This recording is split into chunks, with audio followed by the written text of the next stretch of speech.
Where you go? Thank you, Guy. And we might talk about that bucket a little bit more. A caring church. Well, let's start. A caring church. We've all seen that, have you? Those are members. Imagine a church made of everyday people aspiring to be like Jesus. That is powerful and prayer. We know it, don't we? Well, I'm going to tell you a little secret. Putting that up on the screen or putting it on the back wall, if you haven't seen it before, is great. But if that's only where it goes, it's missed the point. It's totally missed the point. This is a dream that we, as a church family, starting with the elders, the church board, and have sort of said, hey, this is what we'd like our church to be. But it will not happen if it's just on the wall. It will happen only when every member tries to make that a reality of this church. And today, I want to talk about a caring church. And that is the responsibility of each and every one of us. So let's have a look at it. And to begin,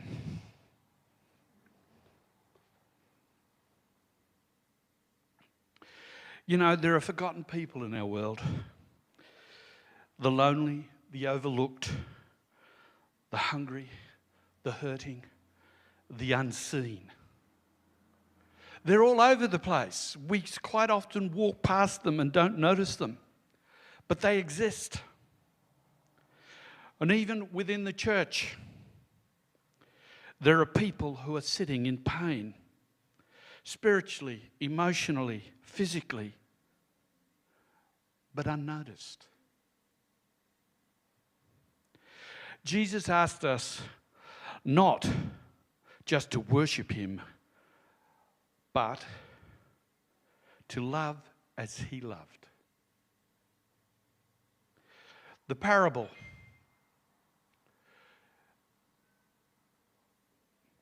of the Good Samaritan is not just about kindness.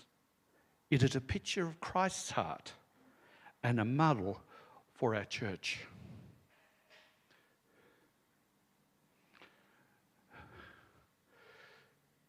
You know, Jesus asks us not just to worship, but to love. Oh, done that. I can't read that up there. But let's have a look at that parable.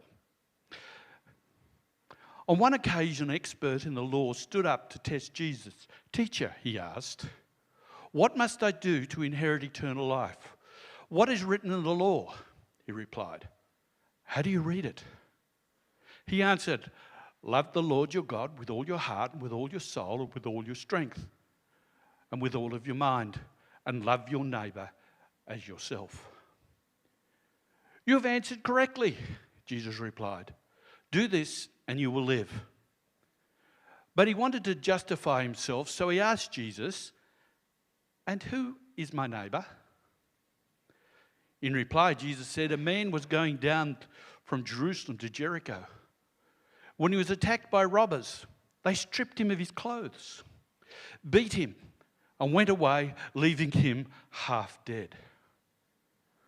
A priest happened to be going down the same road, and when he saw the man, he passed by on the other side. So to a Levite, when he came to the place and saw him, he also passed on the other side.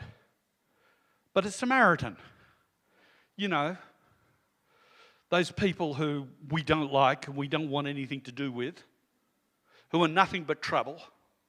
Yeah, a Samaritan. As he travelled, came where the man was. And when he saw him, he took pity on him.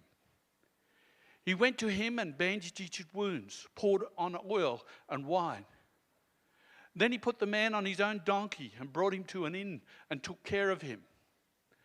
The next day, he took out 2 denarii and gave them to the innkeeper. "Look after him," he said, "and when I return, I will reimburse you for any extra expenses you have." Which of these 3 do you think was a neighbour to the man who fell into the hands of robbers? The expert in the law replied, "The one who had mercy on him." Jesus told him, "Go and do likewise." You know, you've heard that parable, haven't you? Read it, and there are modern versions of it. Here's a quick one. A businessman is hijacked in his car going down the highway. He's dragged out, his car is taken, and he's left broken after being beaten on the side of the road. A clergyman passes by in his car, sees it, but yeah, look, he's got meetings to do, schedules to happen, and, well, you know, there's boundaries you can't cross. So he drove on. A man quite wealthy, you know, driving his, BMW or whatever. And, well, he fears lawsuits and the risk of his reputation if he stopped to help this man. But then came a man in a beat-up ute that looked as if it really shouldn't have been on the road for a long time. And yeah, he was imperfect. He may have even been a drinker. But he stops, tears his shirt to bandage the man, gives what he has, takes him to the motel, sets him up for the night, and promises to return to pay any extra. That's the Good Samaritan, isn't it? And you've heard many of them. This is a modern day suggestion of it. It's not about being respectable, but who is available. That's what the story is about.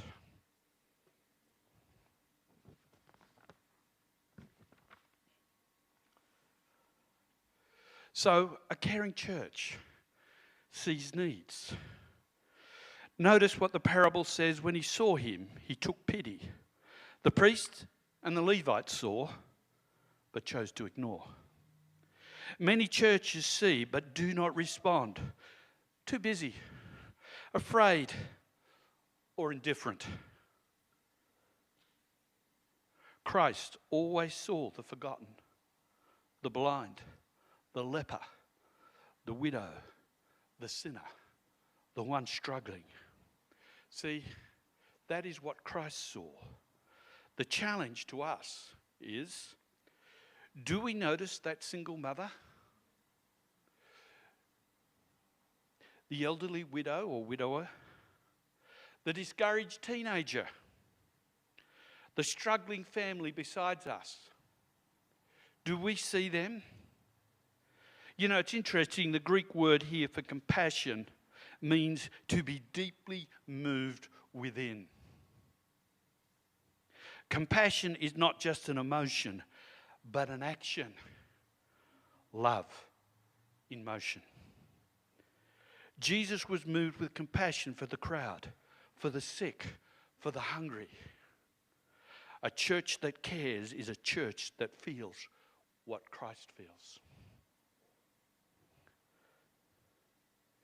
A caring church takes action.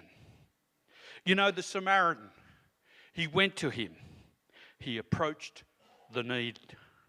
He bandaged his wounds, got his hands dirty, poured oil and wine, used his own resources, took him to the inn, invested time, paid the cost. Love is sacrificial. True Christianity is not convenience, it's commitment. The Good Samaritan is a picture of Christ. We are the wounded traveller, broken by sin. Religion, priests and Levi passed by, unable to save.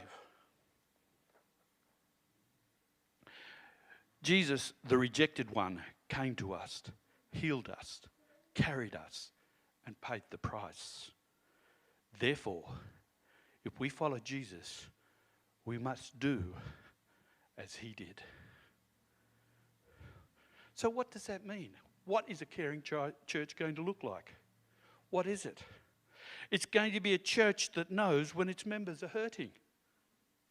A church where no one sits alone in silence. A church that gives time, not only words. A church that stops for the broken. A church that looks like Jesus. There are practical steps we can take. Listening more than judging. Visiting the sick and helping the lonely. Being generous with our time, resources, and love. Asking, if I don't help, who will? Be an encourager. Encourage each other. Being aware. The church. Sorry, let me just check what's happened there.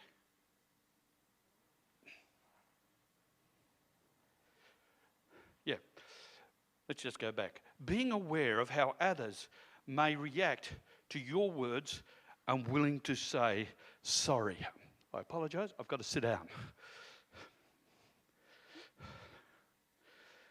Yeah.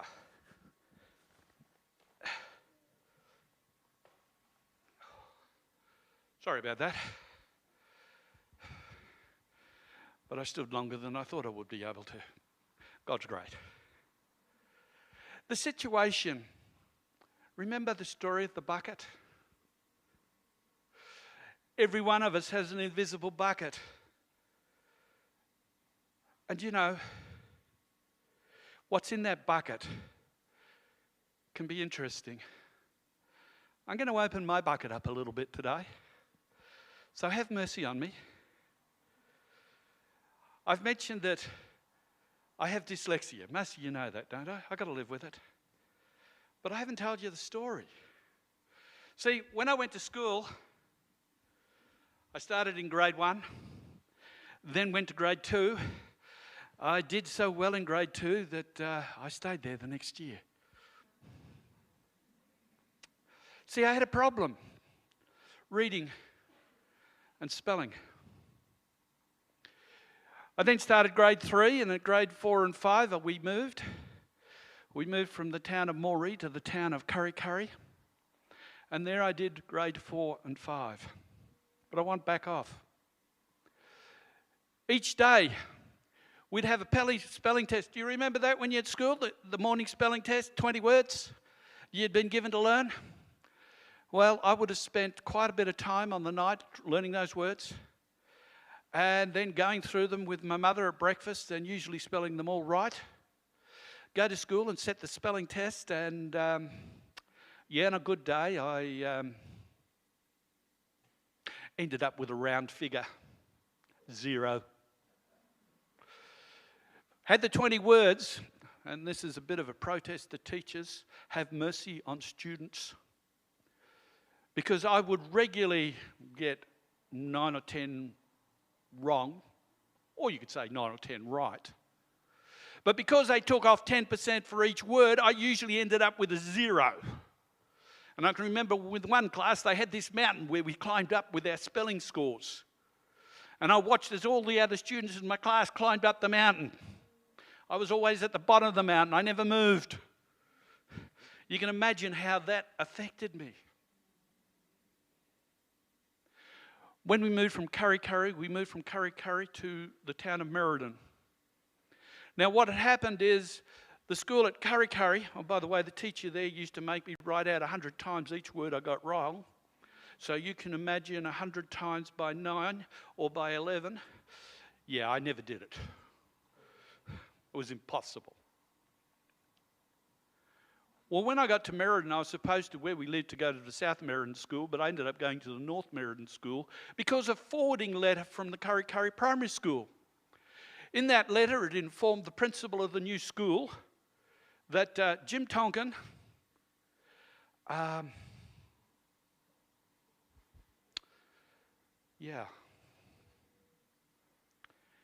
he was mentally backward. He couldn't learn.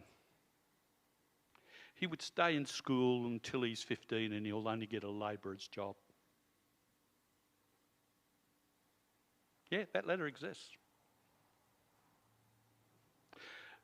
That's why I went to the North Meriden School, because they had a special class for those types of students. And so I went into that class, and every other of those students in that class had Down syndrome or similar things. You know, some of them was, oh, that was their vocab. That's the class I was put into. God bless the principal of that school and the teacher of that class, because they realised that, just a minute, that letter's not right, we need to get this kid assessed. So they sent to Perth, and some came up from Perth to assess me. New South Wales didn't do that, they just judged me. I was assessed, and when the assessor did the assessment, he hit the roof. I feel sorry for the principal of the school, because he left there and stormed out and said, what on earth is this kid here? I had one of the highest IQs in the school. I just couldn't read or write. I had a reading ability, even though I was in grade 6, of grade 2, and a spelling ability of grade 1.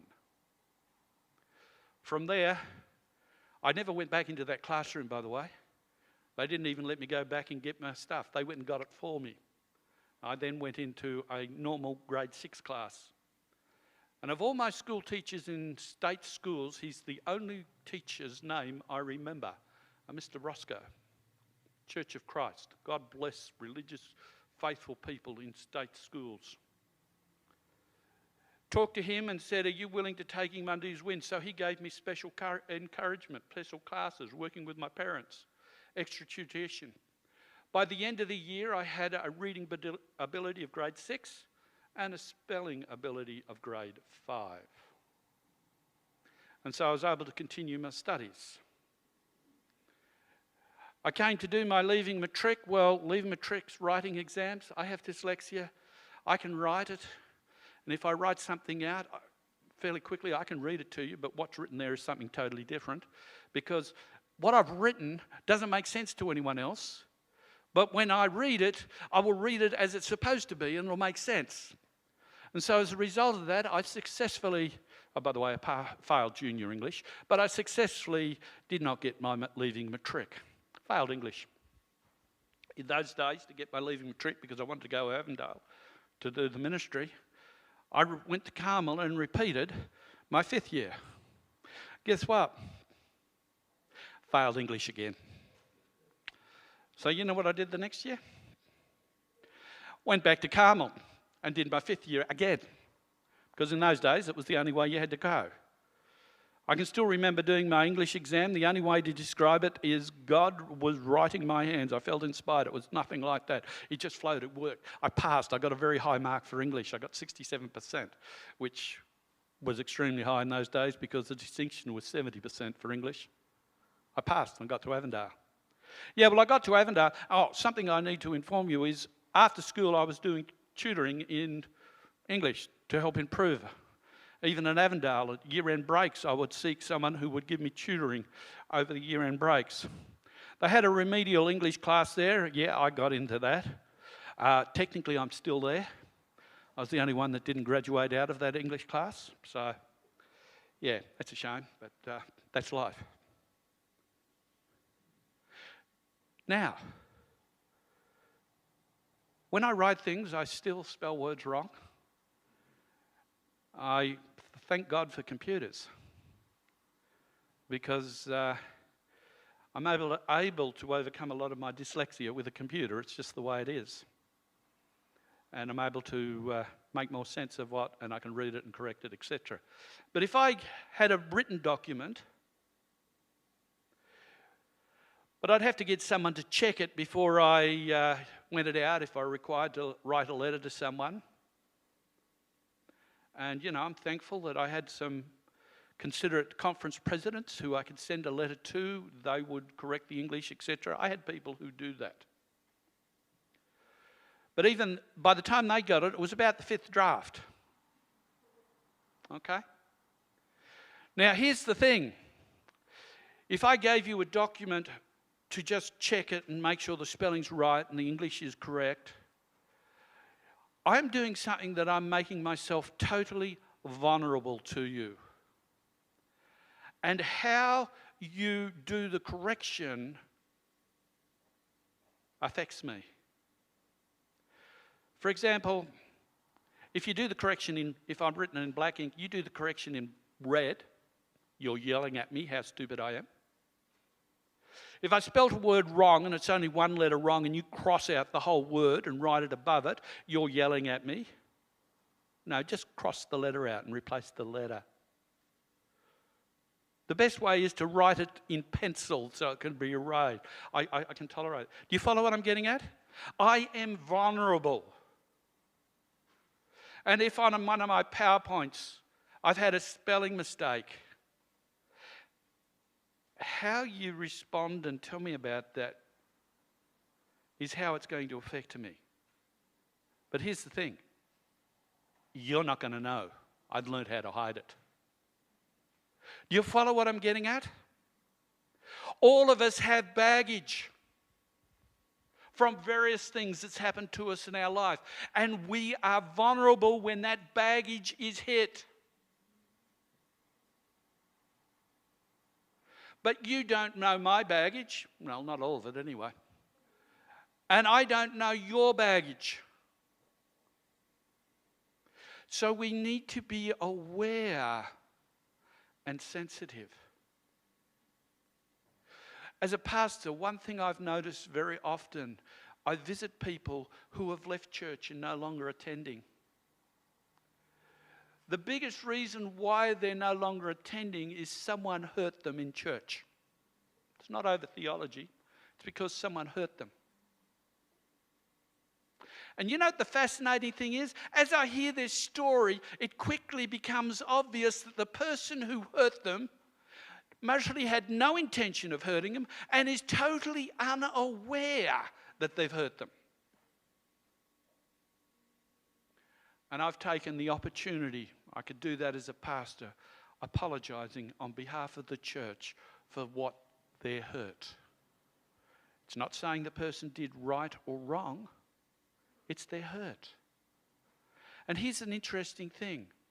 90% of communication is body language. Now, if I'm studying in my office and the phone rings and someone's just very quick conversation, we're having the board meeting on Monday night, not Tuesday night, or something like that, where it's yes, no, and goodbye. Well, what has happened is I'm concentrating on what I'm doing, and you are moving me from there to you. And many a time after the conversation is quick, I've hung up and I've gone, whoa, that sounded bad. Because I've realised I've been very abrupt, not intentionally. And so I've rung back and said, oh, that sounded real. I apologise. Because I wasn't fully with them. Do you follow what I'm getting at? So often we can hurt people. I was walking into church one day. Their foyer is about a fifth the size of our foyer. I was about to take the service and I was sort of, last minute preparation and all that, sitting in the foyer, and one of the ladies walked past me. I didn't notice her. I didn't see her because my mind was elsewhere. Yeah, there was someone there, but it didn't register. Anyway, after church, I'm glad she did this, she said, "What are you ignoring me for?" And I said, "What do you mean?" "Well, I came in for the foyer. I said hello to you, and you totally ignored me." And it was then, she had walked past me. Yeah, she had said hello to me. It then registered then. And I had to be honest to say, I'm sorry. I didn't see you. See, it's so easy to hurt people. We don't know what's happened to them that week. We don't know the baggage they're carrying. We need to be aware that how we speak, though the intention is not negative, it may sometimes be negative. And if we get the idea or perception that it has been taken negative, it is hurt, we need to have the courage to go to that person and physically say, sorry, that was not my intention. We need to physically do it. They need to hear our words. See, that's caring. I'm concerned about how you feel. I'm concerned about you feeling respected. A caring church. A church that holds individuals, we as individuals hold ourselves accountable to what we say and what we do. And if someone is hurt, even though we didn't intend it, step forward and say sorry. A caring church. See, it happens by each one of us responding. And look, in normal interaction, we do sometimes hurt each other. Not meaning to, but if we're aware of it. But here's a little secret thing that if you're hurt, let them know you're hurt in a gentle way so that they can clarify it. You know? Let them know somehow that it hurt you. But also, here's the little secret. Who's heard of self-talk? Self-talk is what we talk all the time. I'm driving down the street, right? And I'm driving my car down there, and Megan happens to be in her car coming in the right direction. And she seems to be looking at my car. I wave to her and give her a smile, and she just drives on by. And of course, my self-talk is, well, what did I do wrong? She doesn't like me anymore. Don't blame her. Sorry. She doesn't like me anymore. You know? No. She didn't see me. Self-talk can be very destructive. A caring church. The Good Samaritan means we're committed to each other and we're interested in you, how you feel, how you care. In the little things. And how does a caring church happen? Starts with me. Starts with me. Am I caring? Am I listening? Am I seeing? Am I taking time? Starts with me. And each one of us should say, it starts with me.